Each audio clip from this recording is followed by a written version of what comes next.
இன்னைக்கு நம்ம பெண்களுடைய கல்வி, சொத்துரிமை மற்றும் சமத்துவத்தை பத்தி பேசிக்கிட்டு இருக்கோம். ஆனா 5000 வருடங்களுக்கு முன்னாடி இந்தியாவில் இதெல்லாமே ரொம்ப நார்மலா இருந்திருக்குன்னு சொல்றாங்க. அதாவது அந்த காலத்துல வேதங்களை பெண்கள் எழுதியிருக்காங்களாம்.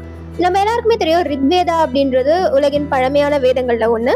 அந்த வேதங்களை பெண்கள் எழுதியிருக்காங்க அப்படின்னு சொல்றாங்க. இது வெறும் கதாபாத்திரங்களா மட்டும் இல்லாம லோபமுத்ரா, அபாலா, விஸ்வவாரா போன்ற பெண் கவிஞர்கள், அதாவது பெண் முனிவர்கள் அப்ப இதை ஏற்றிருக்காங்க அப்படின்னு சொல்றாங்க. அப்ப பெண்கள் ஒரு கவிஞராவோ தத்துவ ஞானியாவோ இருக்கிறது ரொம்ப வியப்பான ஒரு சர்ப்ரைசிங்கான விஷயமா கிடையாது. ஏன்னா அது சமூகத்திலேயே ரொம்ப இயல்பாவே இருந்திருக்கு அப்படின்னு சொல்லப்படுது. ரிக்வேதிக் பீரியட்ல பெண்கள் வேதம், மொழி, கல்வி மற்றும் இசை போன்ற எல்லாத்தையுமே கத்துக்கிட்டு இருக்காங்க. அதாவது இந்த கல்வி ஆண்களுக்கு மட்டும் இல்லாம பெண்களுக்கும் சமமா கிடைச்சிருக்கு அப்படின்றதுதான் சில ஆய்வு குறிப்புகள் சொல்லுது. ரொம்பவே முக்கியமான ஒன்று திருமணம். திருமணம் அப்படின்றது இப்போ எப்படி அரேஞ்ச் மேரேஜ் அப்படின்ற ஒரு கான்செப்ட் நார்மலைஸ்டா இருக்கோ, ரிக்வேதிக் பீரியட்ல பெண்கள் தான் அவங்களுடைய கணவர் யாரு அப்படின்றத சூஸ் பண்ணிருக்காங்க.